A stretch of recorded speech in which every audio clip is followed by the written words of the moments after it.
sobre novas teses de partilha e sucessão. E eu estou aqui novamente com o meu querido professor Júlio, para que a gente possa, então, falar um pouquinho sobre essa temática. Primeiro ponto, que quando a gente fala sobre novas teses, né, a gente sempre acaba tendo uma impressão, principalmente quem está no início da advocacia, ou quem está estudando, que muitas vezes não percebe isso, de que nós estamos dependendo de uma nova onda interpretativa dos tribunais, certo? O que tira, de certa maneira, um protagonismo dos advogados. E que esse advogado que trouxe aquela primeira petição inicial, há 2, 3 anos antes dessa decisão e talvez dessa onda jurisprudencial, ele não tinha nada a seu favor. Ele estava contra a maré. Então, no momento que a sua decisão é dada a procedência, ou não, e ele vai conseguir a procedência nos tribunais, e aí a gente começa agora a conhecer essas decisões, que dificilmente a gente tem acesso às decisões de primeiro grau, a gente vai ter mais acesso às decisões do tribunal, por conta do acervo. Então, aquela tese que até então estava contra a maré, agora talvez seja uma nova onda jurisprudencial. Então, tu dá esse protagonismo ao advogado, nos ensina uma lição muito interessante, que é propor as nossas teses, as nossas ideias, as nossas defesas, independentemente do que está sendo julgado nos dias atuais. Porque talvez essa tua tese rebelde seja a futura nova tese pacífica sendo trabalhada nos tribunais. Muitas das coisas que nós vamos trabalhar aqui hoje está hoje no campo das ideias. Ainda não tem muitas vezes decisões e por aí vai. Mas, pelo menos nos temas que nós vamos falar agora, a gente tem bastante respaldo, tem bastante julgado, então a gente consegue ter uma noção de como está, como foi e para onde vai. Hoje foi falado algumas vezes sobre previdência privada. A previdência privada, se vocês analisarem a jurisprudência, no geral, ela vai, no primeiro momento, ser analisada como se fosse a previdência pública. Ela não vai gerar partilha. Porque previdência, teoricamente, não se partilha, ela é algo pessoal. Mas, ao avançar da jurisprudência, vocês vão notar que, de um ano para o outro, e depois de 2 anos, depois de 3 anos, e hoje, a grande maioria já reconhece que a previdência privada, ela é como se fosse um título de capitalização, uma aplicação, uma poupança. Então, ela é sim partilhável. Então, notem como isso vai sendo modificado ao longo do tempo, principalmente quando a gente começa a conhecer os institutos. Porque por mais que a palavra seja previdência, ela não é previdência, como a gente está acostumado a ver o INSS, por exemplo. É diferente o raciocínio. O instituto pode sacar. Dentro dessas novas teses, nós temos uma que é muito interessante e que é muito pouco aplicada, que é a uso capião conjugal ou familiar. E que o mais interessante desta modalidade de uso capião é o fato de que ela pode ser utilizada como matéria de defesa. Porque é próprio da natureza das usucapiões, e a gente vai tratar sempre como uma dama, porque é a usucapião, ela ser utilizada de matéria de defesa. Tu pode fazer uma oposição a esta, pela própria usucapião. Ou seja, basicamente, para quem talvez não tenha caído a ficha, a lei da Minha Casa Minha Vida, na época ainda do governo da Dilma, ele era uma sucessão de medidas provisórias regulamentando a Minha Casa Minha Vida. A primeira medida provisória, como todo processo legislativo, ela tem que trazer justificativas, ela tem que dizer o porquê de cada um dos artigos. Por que ele existe naquele projeto. E lá possuía isso. A partir da segunda medida, considerando que nós já estamos numa época de internet, de computadores, que poderia fazer o Ctrl+C, Ctrl+V, os nossos deputados, os nossos parlamentares, não são conhecidos por serem os mais laborosos funcionários públicos ou à disposição do público em si. E aí começou a ter o quê? Aplica-se as disposições da primeira medida provisória. Então, toda vez que saía uma nova medida provisória, ela informava as disposições da primeira. Ela não se dava nenhum trabalho de escrever novamente. Quando virou lei, que virou a lei da Minha Casa Minha Vida, eles fizeram a mesma coisa, colocaram que as disposições estavam lá na medida provisória. O problema é que na lei da Minha Casa Minha Vida houve uma alteração do Código Civil, que foi a inclusão do artigo 1250-A, que trouxe ao uso capião familiar ou conjugal para o ordenamento jurídico brasileiro. Então, nós não temos a exposição de motivos sobre este artigo. Não existe, nós não sabemos o porquê que ele foi incluído. Cria uma nulidade? Não. Mas, o que a gente sabe são rumores. E um dos rumores é que, teoricamente, isso foi feito para facilitar as usucapiões de pessoas que se divorciaram e dependiam muitas vezes de um divórcio, de citações editalícias, de processos que acabavam nunca terminando, e aquele bem ficava preso a essas ações de família. Então era uma forma de tu facilitar a conversão daquele patrimônio no patrimônio pessoal, até porque geralmente a pessoa que ficava no bem era a pessoa que já estava com o financiamento. Então é o que dizem, mas não dá para saber se isso é mesmo a realidade. Só que ao alterar o Código Civil, ele não se aplica, obviamente, apenas a imóveis de menor valor. Ele se aplica a qualquer imóvel que estiver dentro daquelas condições. E, embora não esteja dentro do capítulo do direito de família, esteja lá no direito das coisas, ele está intimamente ligado com o direito de família. Porque ele vai ser utilizado, de regra, nas ações de dissolução de união estável e de divórcio. Onde a pessoa que se mantiver no bem, após a separação de fato, por 2 anos, de maneira interrupta, utilizando para si ou para a família, imóvel de até 250 metros quadrados, vai poder pedir para si a propriedade exclusiva com quem ele dividia. Então, é claro que aqui tem uma série de questões técnicas que são até problemáticas, porque quando nós falamos de uso capião, a gente fala de aquisição originária, tem uma série de coisas que aqui começa a ficar meio estranho, mas é uma previsão legislativa que nós temos. E ele se tornou o A porque ele entra na mesma regra da uso capião constitucional, que é essa de 250 metros quadrados, que tu pode fazer contra outras pessoas, aqui é contra o cônjuge ou companheiro, lá é contra qualquer outra pessoa. Lá o prazo é de 5 anos, aqui o prazo é de apenas 2. E lá tem o imóvel rural, aqui não, aqui é apenas o imóvel urbano. E aí vem um ponto interessantíssimo sobre tudo isso. Primeiro, quantas pessoas vocês conhecem que só tem um bem imóvel e que vão entrar com ação de divórcio depois de 2 anos? Muitos. Muitos. Então existe potencialmente a pessoa já perdendo o direito de partilhar aquele bem no momento que ingressa com o divórcio. Então tu pode, por oposição de usucapião, dizer o seguinte, na contestação: ok, tudo bem, vamos nos divorciar, vamos dissolver a união, mas este imóvel não é mais nosso, é meu. Porque nós estamos separados há mais de 2 anos, eu estou no uso exclusivo do bem, papapá.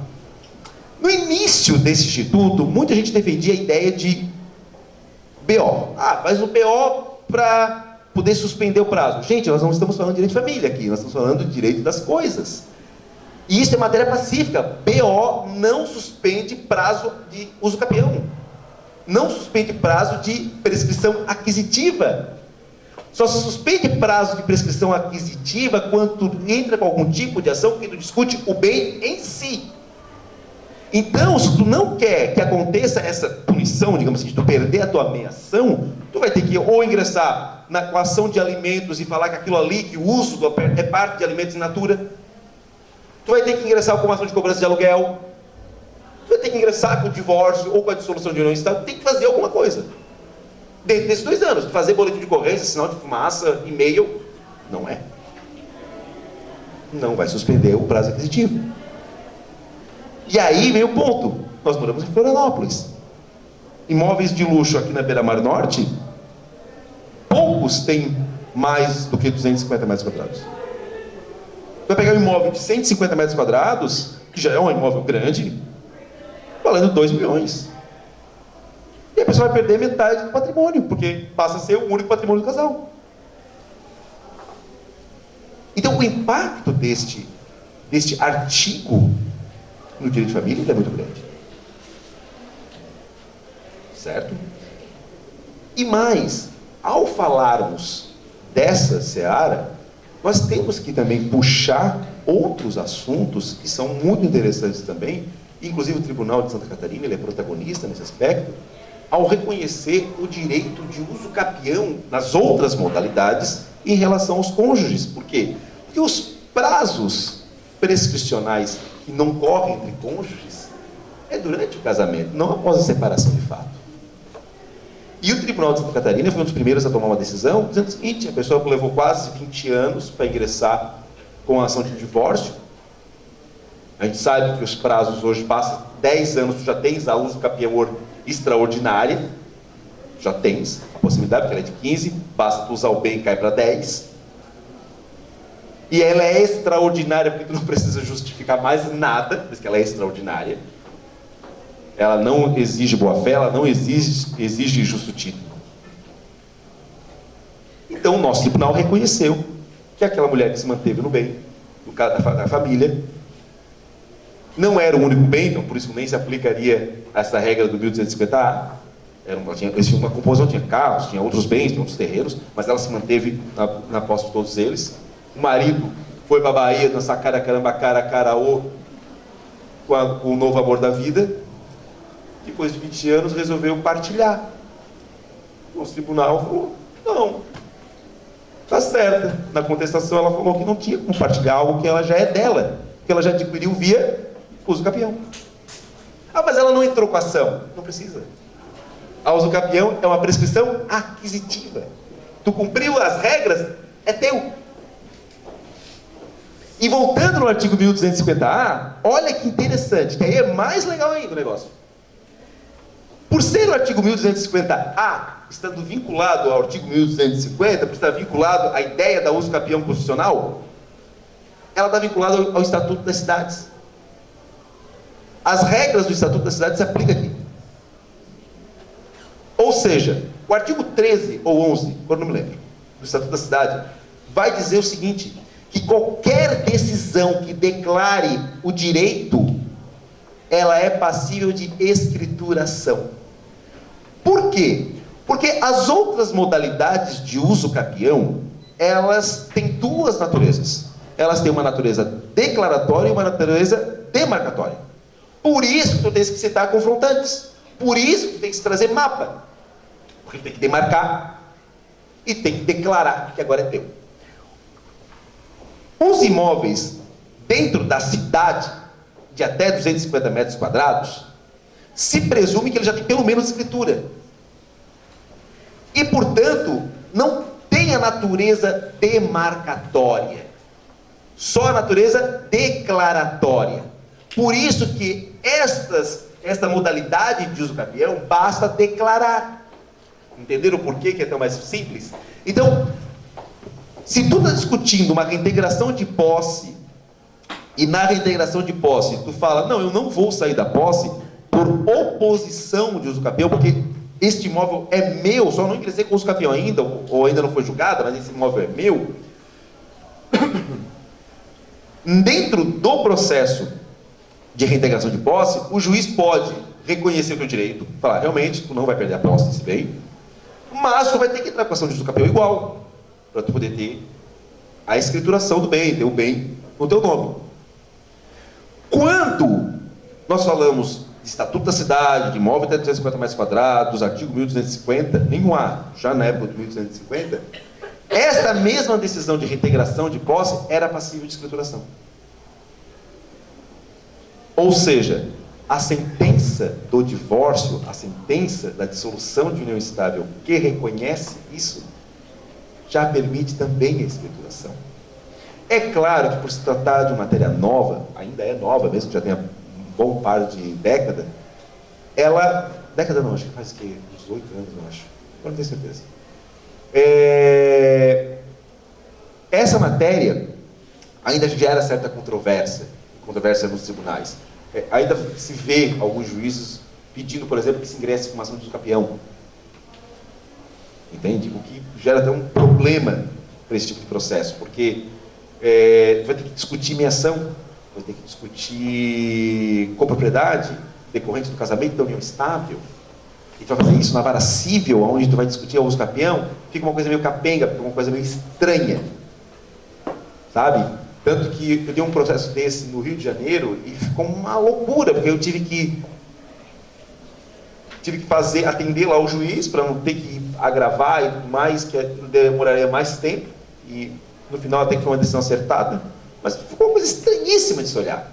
Porque aí nós tínhamos uma ação de divórcio, que discutiu bem, e que agora estava suspensa para discutir lá na usucapião da vara civil, e onde o juiz da vara civil queria saber lá na família se realmente aquilo ali compunha o patrimônio do casal. Estão entendendo a loucura?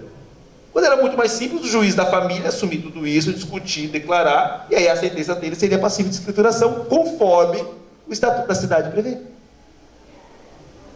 Então, mas é algo que, assim, tudo que é novo gera isso. A gente viu muito acontecer na lei dos alimentos gravídicos. É normal essas coisas acontecerem quando elas são novas. Tá? E não existe até uma certeza, isso que é o correto e alguém está errando. Não, às vezes nós estamos errando, às vezes volta a ideia inicial e aí muda o entendimento. É normal. É igual o caminhão de abóboras. Alguém já viu um caminhão de abóboras na BR? Elas saem tudo estranhas quando chega, tudo encaixadinha, porque elas vão tremendo até o final, entra tudo no lugar, fica tudo bonitinho. Sabe? Então é mais ou menos isso no direito, as coisas vão se mexendo, vão tremendo, depois se acerta. Então, quando a gente fala em novas teses, a gente tem muitas situações novas hoje no direito de família. E o que é muito legal, porque a gente escuta muitas vezes, principalmente de colegas de outras áreas, que o direito de família é algo mais dentro de uma área, de uma vala comum. Porque todo mundo faz direito de família. Não, o direito de família, ela tem tantas peculiaridades, ela tem tantas coisas novas, que realmente ela demanda um estudo novo, ela demanda debates, ela demanda muita coisa nova. É uma matéria que é muito oxigenada. E eu suspeito que nós aqui do direito de família somos mais felizes que os outros. Eu suspeito que nós somos mais felizes que os outros. Até porque, depois de um dia de trabalho, tu pode chegar em casa e contar uma história escabrosa. Uma loucura total que tu escutou dentro do escritório, ouviu o cliente falar. Que eu acho que o professor de direito tributário não tem esse prazer. Sei lá, eu acho que chega em casa, e aí amor, como é que foi teu dia? Surgiu uma tese nova de incidência, não tem ideia. Sabe? Sei lá, mas eu respeito. Ela é feliz assim, deixa brincar no parquinho, ele é feliz assim. Tá? Mas eu acho que nós somos um pouquinho mais. Então, dentro dessa estrutura, um ponto que antes de eu passar a palavra para o professor Júlio, que vai falar sobre os regimes em si e sobre alguns aspectos que hoje nós precisamos entender, até a própria questão de reprodução assistida, mas que tem impacto, né? Principalmente na parte testamentária, que muitas vezes, se a pessoa não colocar no testamento que as regras ali independem de prole eventual ou de não concebidos, eu sinceramente, eu suspeito que aquele testamento tem um certo vício. Porque se ele soubesse, será que não teria mudado as regras testamentárias? Não é um fato novo? Sabe? É algo a se discutir. Com relação a esse mesmo disposto, né? Um casal, por exemplo, um dos cônjuges falece e o outro fica na posse. Né? O artigo ele fala do cônjuge que abandonou lá. Só para quem está assistindo online, o colega perguntou, isso aí se aplica no caso de falecimento, essa questão da usucapião conjugal? Eu entendo que não, porque ele não abandonou o lar, ele abandonou a vida. sabe? Ele abandonou o CPF dele, ele abandonou muita coisa, entende? Então eu acho que ali não entra nessa questão do abandono, mas não impede que tu possa usufruir.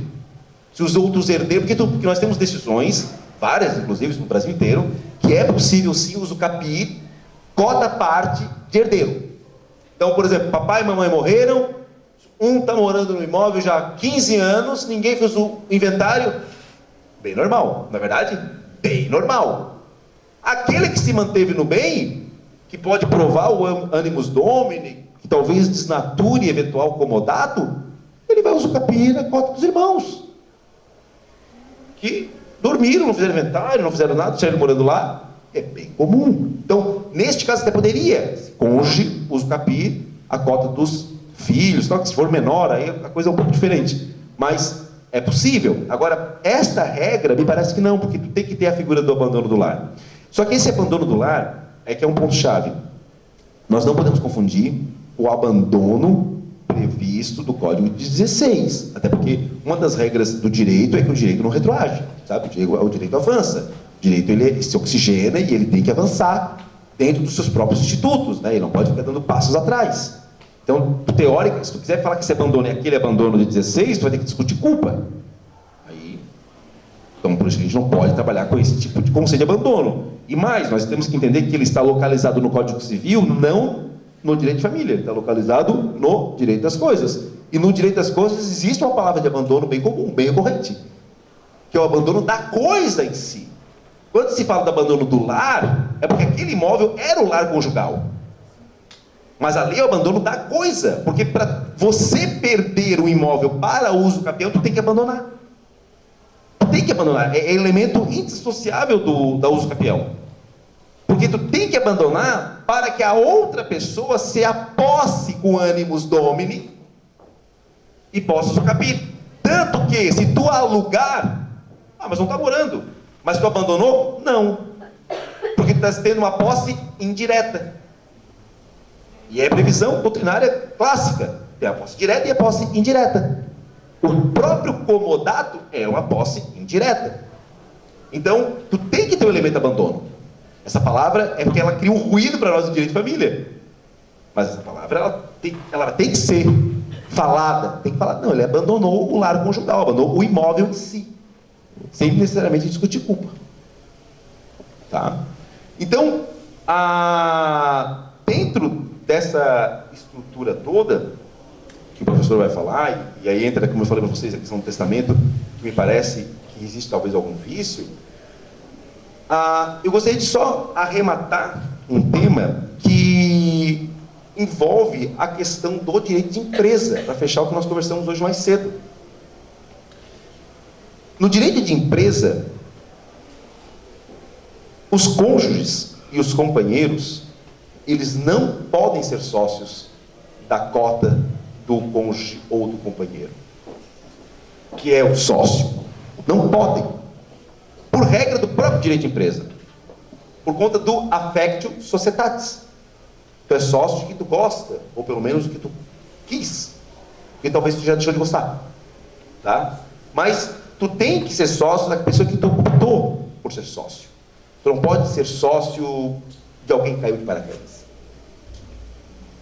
Então, se eu tenho uma empresa com o Dr. Júlio e somos sócios, nossas esposas ou nossos esposos não podem ingressar nessa sociedade sem a anuência do meu outro sócio. Então, se eu me divorciar, é problema meu. Essa pessoa não pode virar sócio. Tá, Douglas, mas temos um problema. Porque, dependendo do regime de bens, e o professor vai falar bastante sobre o regime de bens daqui a pouquinho, esta empresa foi constituída durante a união. É um patrimônio que tu adquiriu durante a união. Ou essa empresa já tinha antes da união, tu tinha lá 10%, e agora tem 40%, tu comprou cotas. Ou seja, tu também adquiriu patrimônio. E provavelmente essa aquisição patrimonial se deu com dinheiro do casal. Então vamos imaginar uma separação de bens. A pessoa, não é que a pessoa não tem direito a nada, é que a pessoa perde a presunção, mas ela provando que houve participação financeira, pode sim adquirir direitos.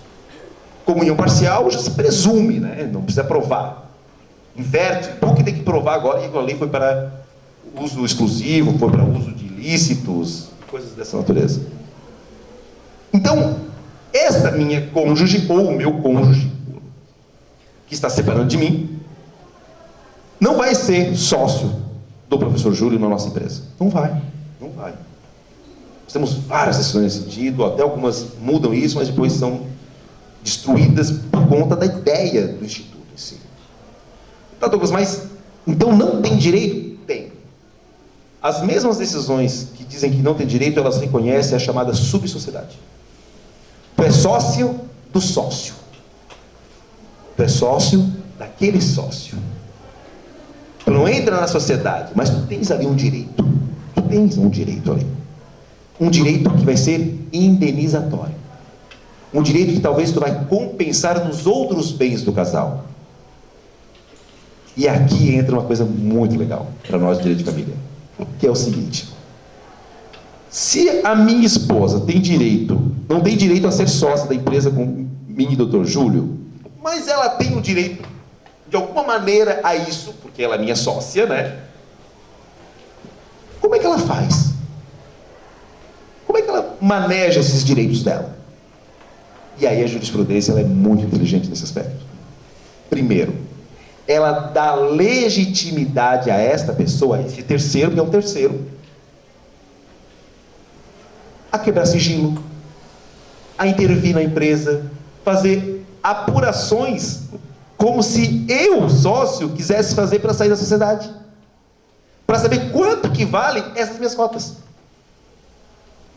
E uma vez apurado esses valores, gera um valor indenizatório não contra a sociedade, mas contra a minha pessoa.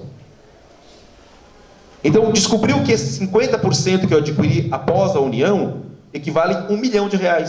Então, gera um direito de 500 mil, que vai poder compensar nos outros bens, ou vai ter que expropriar os meus bens, que talvez sejam as cotas minhas da empresa. Talvez sejam os únicos bens que eu tenho. E aí nós vamos ter uma desconsideração inversa. Então, é uma matéria incrível de ser estudada, de ser discutida e debatida. Mas ela tem que ser analisada com esses passos. Senão, dá erro. E aí nós temos problematizações que são tão incríveis quanto, como, por exemplo, o direito de receber a participação dos lucros dessa empresa. Porque se eu tenho direito, não às cotas, mas ao valor correspondente das cotas, e a pessoa não me indeniza, os frutos que aquilo está gerando, eu tenho direito. E aí, meus amigos, olha que interessante. Sabe aquela decisão que tu tomou lá na empresa? Que tu falou assim, ó, meu prolabore é 10 mil. Mas sabe que a gente vai ter que pagar imposto, né? Então, vou fazer o seguinte, coloca com participação dos lucros, e me dá 10 mil todo mês. Com participação dos lucros. Deixa a prolabore apenas de um salário mínimo para pagar o INSS. Prática extremamente recorrente. O que acontece com essa pessoa? Ela vai ter que pagar 50% do salário dela para o outro. E que na verdade aquilo ali está com participação de lucros, mas nós sabemos que é o salário, a gente sabe que é o prolabore. Era para ser a base de cálculo dos alimentos.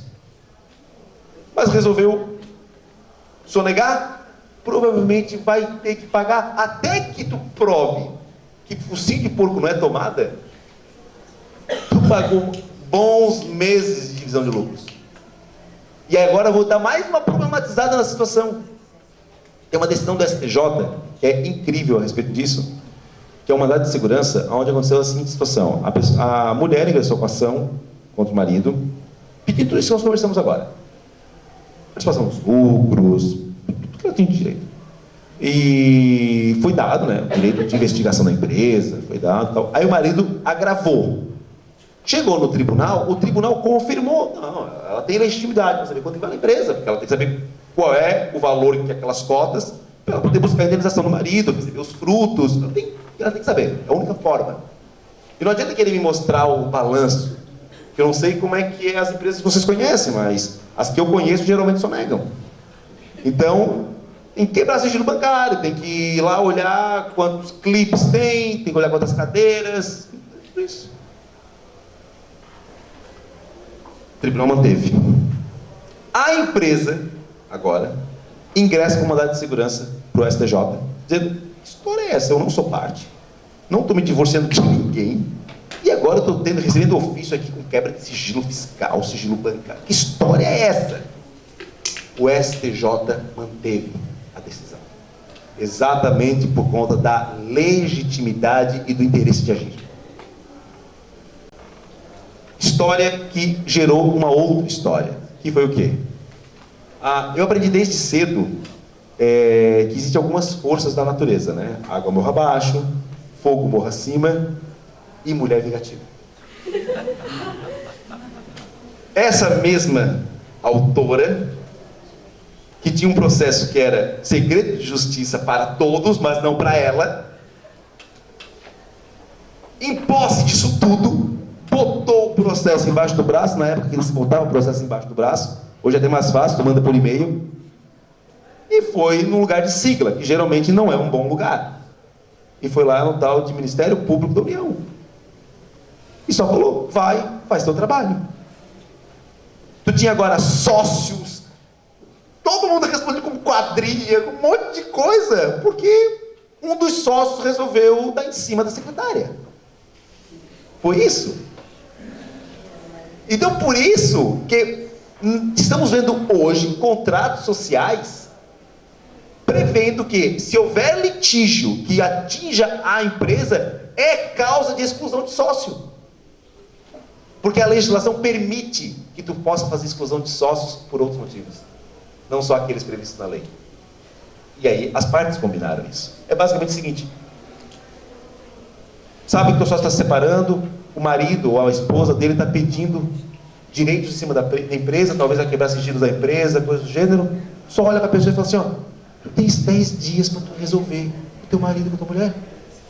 Vai lá, te resolve, te vira, faz um acordo, paga o que vai pagar, porque senão tu vai ser excluído da sociedade.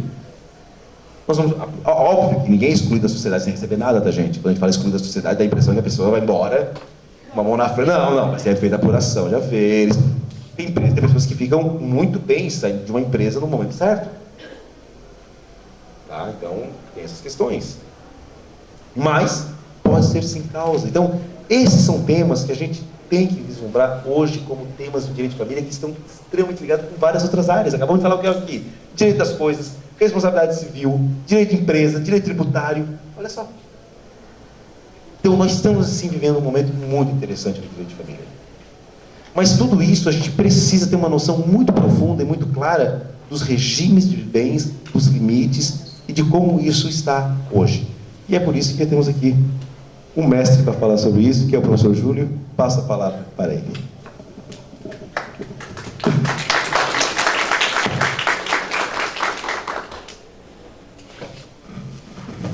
Boa tarde, pessoal. Estamos retornando agora à tarde, agradecendo mais uma vez a paciência de vocês e a oportunidade de estarmos aqui. Eu lembro muito bem quando foi editado o Código hoje vigente lá em 2002. Velho sempre tem história. E lembro muito bem de que nós falávamos muito a miúde de que o direito de família sofreu profundas alterações. Não era verdade.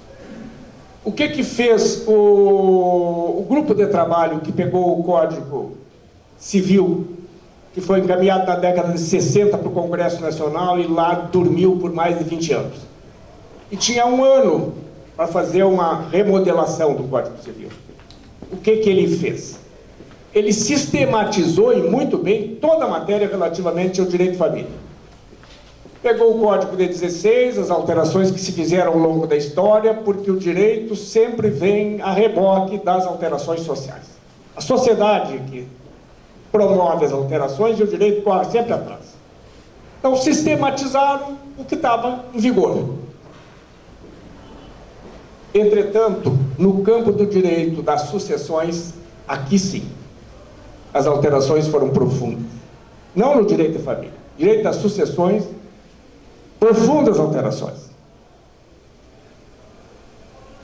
A mais importante dela diz com a possibilidade do cônjuge e do convivente compartilhar na condição de herdeiro, não apenas de meio no patrimônio comum, compartilhar como mais um herdeiro no patrimônio próprio. Aquele patrimônio, de acordo com o regime de bens em que se separando, não receberiam nada. É naquele patrimônio próprio, pessoal, individual, em que ele era mais um herdeiro, podendo concorrer com os descendentes e sempre concorrendo com os ascendentes. Eram profundas alterações. Eu sempre me questiono quando observo alterações no campo do direito de família, particularmente no campo do direito das sucessões. Eu sempre me questiono as razões, porque sempre alguma razão haverá de ter. Não é de graça, não sai da cabeça do legislador, não sai na cabeça do Congresso Nacional, das pessoas que compõem o Congresso Nacional, de graça. E eu sempre lembro, quando eu me divorciei, fiquei com os filhos pequenos, e fui contratar uma pessoa para me ajudar nas tarefas domésticas. E aí, discutindo, na hora de discutir salário, ela me disse: não, doutor, eu vou lhe fazer duas propostas alternativas. Tem uma que é sem penso e na outra é com penso. Para mim foi uma surpresa o que é penso, o que não é penso. Para ela, com penso é que ela teria que fazer o cardápio. O que ela iria fazer naquele dia, o que ela ia... Qual os pratos que ela ia fazer. E sem penso, se eu desse já desde logo o cardápio para ela. Eu estou falando isso porque, para mim, tudo tem que ter penso. Usando a palavra que ela se utilizou. Qual a razão de que nós hoje vamos introduzir num código recente, quando a tendência parecia dissociar patrimônio de casamento ou de união estável, nós vamos revigorar a figura do sobrevivo, colocando-o como mais um herdeiro no patrimônio próprio. Dentro dessa ideia de penso, eu imagino, desculpe a palavra, mas estou me utilizando dela da época, eu imagino que seja uma ressaca ainda lá da Lei 6.515 de 77, quando nós alteramos o regime comum de comunhão universal para comunhão parcial. Só pode ser uma compensação a esse período, não vejo de outra forma. Assim que, à luz do artigo 1829, se tiver descendentes, e aí eu estou falando de filhos, netos e bisnetos, se tiver descendentes, o cônjuge pode concorrer, e para tanto 3 salvos a lei estabelece. Não concorre se o regime for de comunhão universal, porque já tem a metade de tudo. Não concorre se o regime for de separação obrigatória de bens, no caso do artigo 1641, para proteger os dois lados ditos de fragilidade da vida, que é o menor ou o idoso, e não concorre nos demais regimes se não tiver patrimônio próprio. O inciso 1 do artigo 1829 é enorme e de uma redação indigesta, sem dúvida nenhuma. Talvez para facilitar o nosso trabalho, para nos permitir editar e vender os nossos livros. Talvez seja esse. Mas é uma redação, sem dúvida nenhuma, indigesta. Quando, então, o cônjuge sobrevivente ou convivente concorre com os descendentes? Você tem esses 3 salvos. Eu diria, concorre no regime de separação de bens, convencional, concorre no regime de participação final e concorre no regime de comunhão parcial, nesses dois últimos casos, só no patrimônio próprio. E nos regimes atípicos, qualquer regime de formação atípica, se tiver patrimônio próprio. Lembro que lá em 2002, quando foi editado o Código, os autores tradicionais, num ano de vacância, até a vigência de 11 de janeiro de 2003, os autores tradicionais editaram as suas obras. E todos eles, praticamente, editaram as suas obras. Mas eu me lembro que o Silvio Salvio Venosa cunhou uma frase que, para mim, ela é definitiva. Uma pequena frase. Aonde meia não herda. É simples, onde tem a meia ação, se conforme com ela, já tem a metade. Só vai ser mais um herdeiro no patrimônio próprio, aonde ele não teria participação em caso de divórcio. Portanto, aonde meia não herda, para mim, é a frase que foi cunhada com maior procedência no âmbito do direito da sucessão, com os descendentes, que foi a grande preocupação do legislador. Com os ascendentes, artigo 1829, 2, nenhuma, zero de preocupação. Concorre sempre o cônjuge mais um, concorrendo com os descendentes, o cônjuge mais um, sempre, qualquer que seja o regime. Até mesmo no regime de comunhão universal, que ele recebe a metade de tudo, ele ainda vai partilhar com os ascendentes a outra metade que tocaria para o autor da herança. E vai partilhar com quando? Se tiver em primeiro grau, sobrevive o pai e mãe, um terço para o pai, um terço para a mãe e um terço para o cônjuge. Se for só o pai ou só a mãe, um deles só em primeiro grau, ou se de grau mais distante, o cônjuge já tem aí 50%. Imagine num regime de comunhão universal que ele tem 50% de todo o patrimônio e concorrendo com a mãe sobreviva. Eu sempre coloco a mãe porque o pai morre antes. Certo? Estou esperando uma excursão de viúvos para as águas termas. Nunca vi. Nunca vi.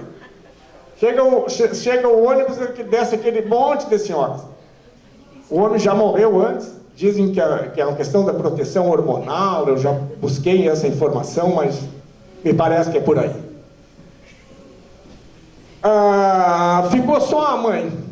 Recebe 50% e mais a metade, 75% de todo o patrimônio. Isso é uma inovação, porque não tinha essa concorrência. E na falta, naturalmente, cônjuge convivente, por sorte, lá em 2017, o Supremo Tribunal Federal, em julgando essa questão, declara a inconstitucionalidade do artigo 1790 e a partir daí, expressamente, aplica-se ao convivente os mesmos direitos na relação patrimonial com o cônjuge.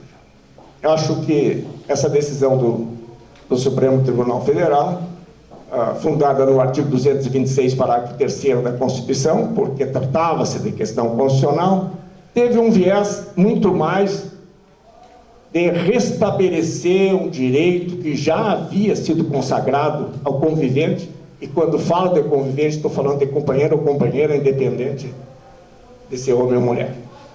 Então, a declaração da inconstitucionalidade do artigo 1790, que foi colocada na parte geral do Código, no âmbito das sucessões.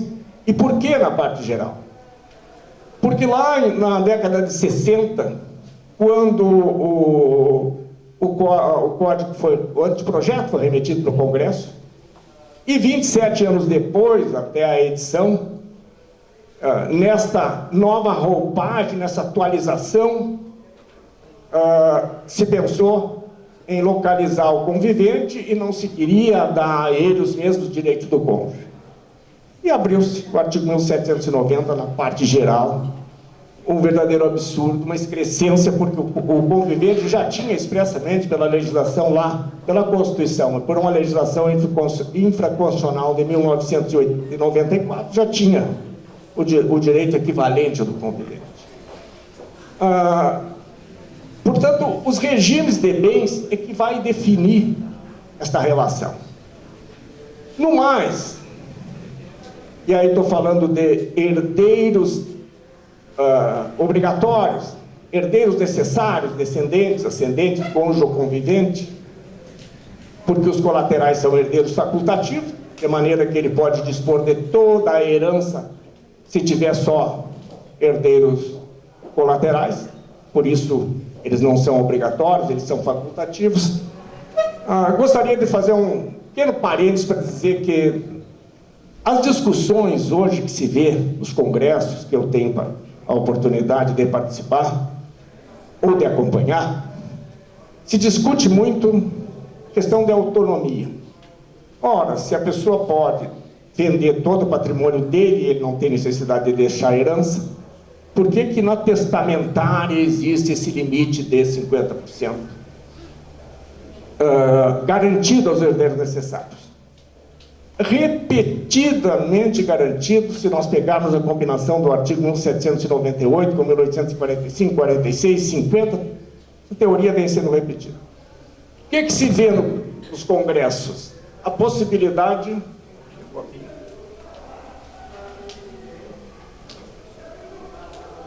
A ideia que eu tenho acompanhado, com vistas a aumentar a autonomia de vontade, os projetos todos eram no sentido de ou reduzir esses valores de 50 para 25 para 30, há um inconformismo com 50%, eu observo esse inconformismo, porque ele está retirando a autonomia de vontade, está suprimindo o direito da pessoa em testamento não poder dispor e ter que garantir 50% aos herdeiros necessários, descendentes, ascendentes, cônjuge ou conviventes. Uma outra alternativa que eu tenho ouvido, uma discussão que pode se avizinhar como um projeto de lei a ser examinado pelo Congresso Nacional, é reduzir, então, os vínculos. Ou deixa como herdeiro necessário só os descendentes, para aqueles mais vigorosos, ou descendentes e ascendentes, e a resignação é no sentido de retirar do rol de herdeiro necessário, do artigo 1845, o cônjuge e, por via de consequência, o convivente, com vistas a aumentar a autonomia de vontade na testamentária.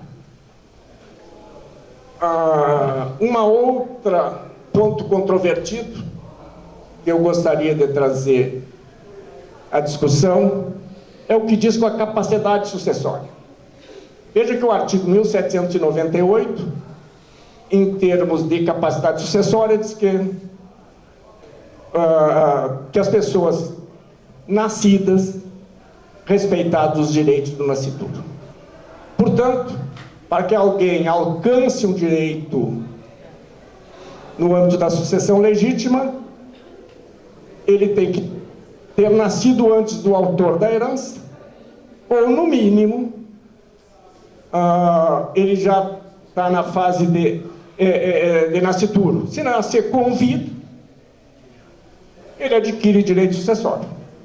Por isso eu combino o artigo 1798 com o parágrafo com o artigo 2 do Código Civil. Entretanto, o Código Civil, lá no campo do direito de família, fala na presunção da paternidade aos filhos, artigo 1597, 3, 4 e 5, pessoas que são frutos da manipulação genética, pós-mortem. Imagina alguém deixa o seu sêmen congelado num banco e aí, depois da morte, e ele teria deixado por escrito uma autorização, ou mesmo em testamento ele pode fazer essa autorização, e essa manipulação genética se fará depois da morte, pós-morte. Então o filho nasceria à luz do artigo 1798, nascia órfão sem direito à herança. Porque ele teria que ter nascido antes do autor da herança, respeitado o direito do nascituro depois da fecundação. Se essa fecundação se fez após a morte, à luz da legislação do Código Civil, ele não teria direito à herança. Este impasse de natureza legislativa, eu trabalho isto rapidamente no meu manual e pretendo estender esse assunto no direito das sucessões. Eu entendo que, por analogia, ele pode se servir da ação de petição de herança em 10 anos, após a morte do autor da herança, e se ele for menor até os 16 anos, absolutamente incapaz, contra quem não corre a prescrição, é possível que ele tenha os 10 anos mais os 16, 26 anos para buscar, através da ação de petição de herança, para buscar o seu quinhão hereditário. Não vejo outra alternativa de alguém que nasce de um processo de inseminação, autorizado pelo pai, fecundado pós-mortem, e que ele não possa ter acesso à herança. Esse é um assunto assim de passagem que eu gostaria de trazer para vocês. Particularmente em relação aos meios de partilha, porque vamos ter presente que o inventário é a arrecadação dos bens em estado tem divisão regulado pelas normas de condomínio. A partilha é um processo seguinte, se dá nos mesmos autos, é um processo seguinte em que se busca a divisão com vistas a entregar a cada um o que é seu. Formas de partilha. Quero ser breve pelo espaço de tempo que nós dispomos. Em muito boa hora surgiu a partilha extrajudicial em cartório com a presença necessária de advogado. Anotei aqui as minhas anotações, Lei 11.441 de 2007, que vem agora a ser absorvida pelo artigo 610 do Código de 2005. Estou falando do Código de Processo Civil de 2005. Maiores, capazes e de acordo com a partilha, pode, opcionalmente, com a participação necessária do advogado, fazer perante o tabelionato. Muito cuidado com os honorários. O que eu tenho visto é que sempre na família tem alguém para tirar o espaço do advogado, ou para uma miséria, principalmente nas partilhas extrajudicial, e entregar na mão do tabelião para que ele faça tudo. O advogado precisa do terreno profissional, acompanhar para e passo a elaboração e, inclusive, o registro dessas partilhas, porque certamente vai bater na trave lá no registro de imóvel. É certo que as pessoas, e aí quem me antecedeu antes falava muito na questão do custo. É verdade que ela pode ser mais em conta. Eu não quero discutir a questão dos honorários de advogado, não deveria ser, mas ela sai mais barata do que a judicial, pode ser mais rápida do que a judicial e tudo mais. Pode. Às vezes não é. Mas eu quero trazer aqui uma notícia de que a partilha extrajudicial, e vocês certamente já sabem disso, a partilha extrajudicial só podia ser realizado se, artigo 610, não tiver testamento. A existência de testamento atrai a necessidade de buscar a esfera judicial para o inventário. Recentemente, o STJ, recurso 1.808.767 do Rio de Janeiro, julgado em 15 de 10 de 2019, extrato da ementa, é possível o inventário extrajudicial, ainda que exista testamento. Se os interessados forem capazes e concordes e estiverem assistidos por advogado, desde que o testamento tenha sido previamente registrado judicialmente ou haja expressa autorização pelo juízo competente. E parece que é um avanço importante. Mesmo tendo testamento, desde que tu faça a apresentação e o registro em juízo, desde quando todas as questões fiquem ali definidas, tu pode, depois dessa certidão, fazê-lo na esfera administrativa, que certamente vai facilitar bastante. Acho que o STJ facilitou, sem prejuízo da segurança, porque previamente houve o registro judicial. É uma decisão de 1919, acho extremamente interessante. Afora a partilha extrajudicial, como opção, com esse adendo da possibilidade de que, mesmo havendo testamento, desde que ele é aprovado em juízo, possa se fazer extrajudicialmente. As demais formas judiciais, arrolamento sumário, maior capaz e acorde de contrapartilha, ou, no caso da adjudicação por herdeiro único, de forma concentrada, rapidamente, é possível dar trânsito. O novo código de 2015, que não é já tão novo assim, traz, à luz do anterior, mais duas alternativas que eu chamo de arrolamento comum. É uma forma mais concentrada, mas é de arrolamento comum, que é o caso de alguém de patrimônio até 1.000 salários mínimos, que possa ser feito pela forma concentrada. 1.000 salários mínimos, nós estamos falando coisa de R$1 milhão. Eu tenho muita preocupação, talvez externando o meu desapego, mas eu tenho muita preocupação quando a gente fixa valor monetário de forma generalizada. O que para alguns é muito, o que para alguns pode não ser muito, para a maioria da massa da população é talvez tudo. De maneira que a questão que envolve a fixação ou a entrega do inventário sumário ou de qualquer outra prerrogativa levando em conta valor monetário, eu tenho alguma resistência pessoal.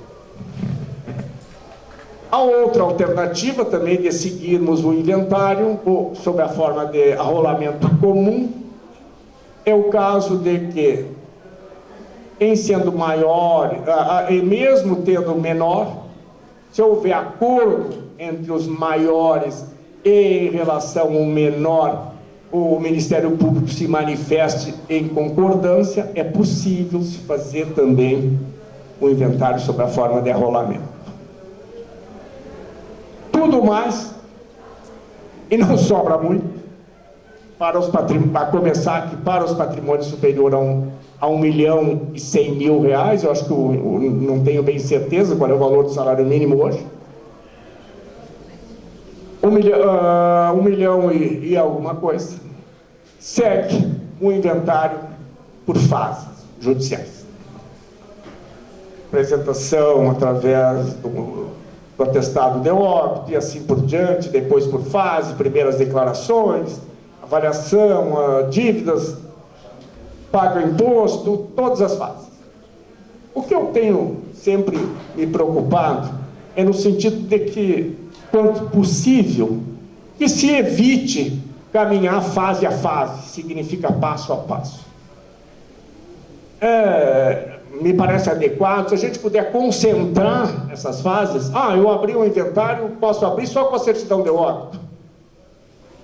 Mas se é o cônjuge sobrevivente ou um dos herdeiros diretos que tem conhecimento da vida e do patrimônio do autor da herança, que eu possa já suprimir, ou adiantar, ou concentrar essas fases, já entro com atestado, de óbito, já peço a indicação do inventariante, e quanto possível, já presto as primeiras declarações.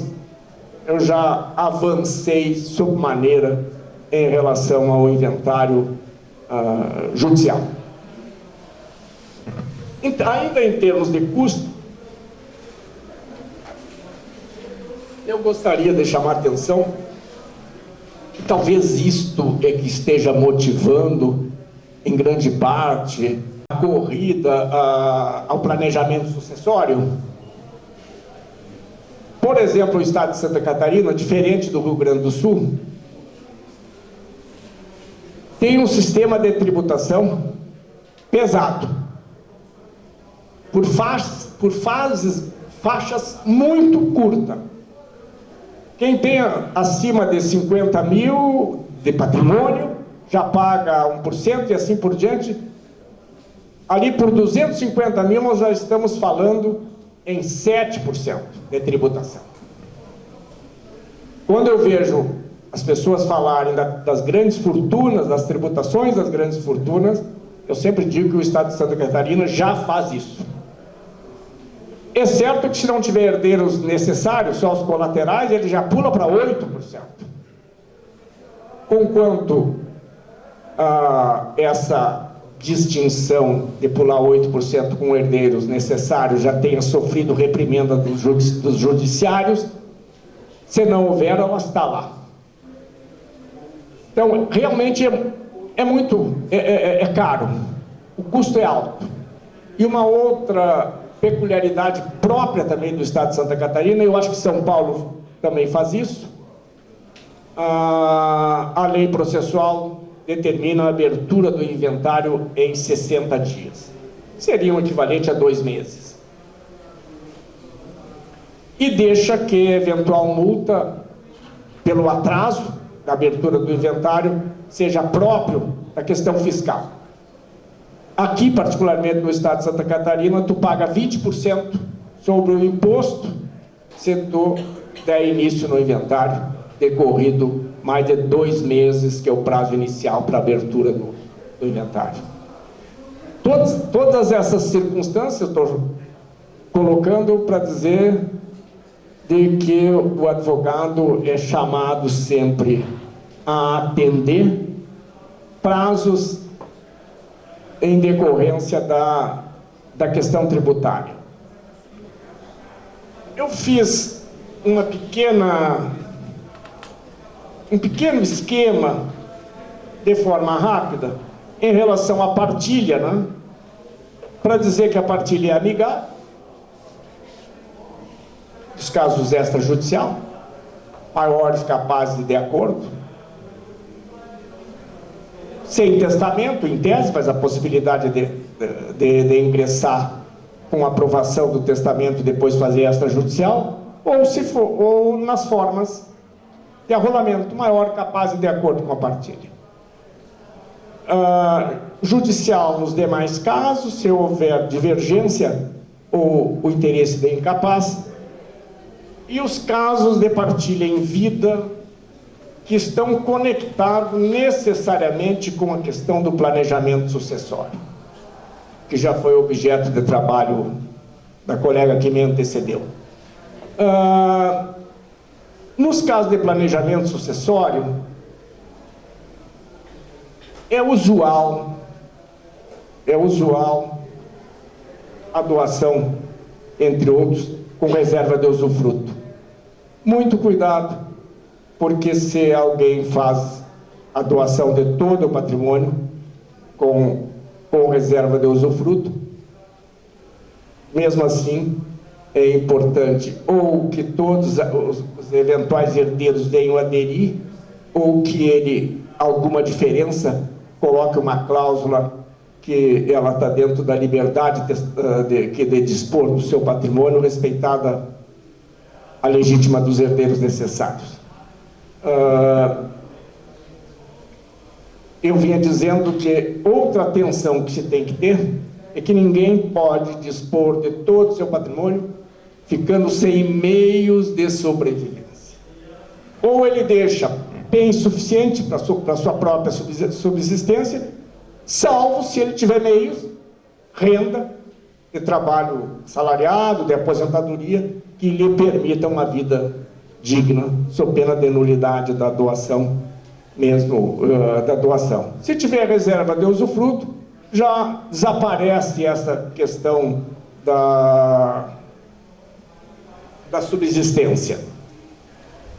As demais fórmulas de planejamento sucessório já foram aqui esgotadas nos anteriores, que me substituíram, que me antecederam. Me coloco à disposição, Dr. Douglas, eventualmente, se alguém tiver interesse em debater o assunto, fiquem absolutamente à vontade. Muito obrigado.